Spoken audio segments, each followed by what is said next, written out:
RI ARY ICDS supervisor जोटा ए combined exam जोटा चली जितेटा भी सिफ्ट तार एग्जाम सर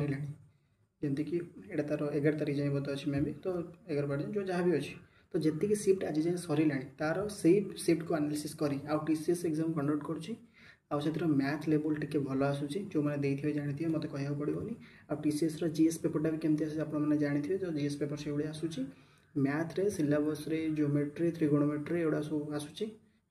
तो से लेवल को बेस करी पिला माने जो भाई अटेम्प्ट करी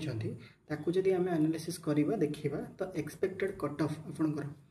जदि 75 प्लस गोटे पिलार हूँ यूआर कैटेगरी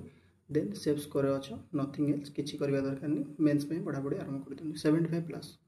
आउ अलग जो कैटेगरी मैंने रहा से किसी मार्क कमीदेवे सेटा तो आमती कहीहबनी बट जदि यूआर कैटेगरी 75 प्लस देन किसी असुविधा नहीं आप मेन्स में क्लीयर करेंगे आराम से लिखिए रखुद मुझे प्रिलिम रिजल्ट बाहर दिन मोर ये वीडियो कमेंट रे लिखिदेवे जदि न होइतिबो।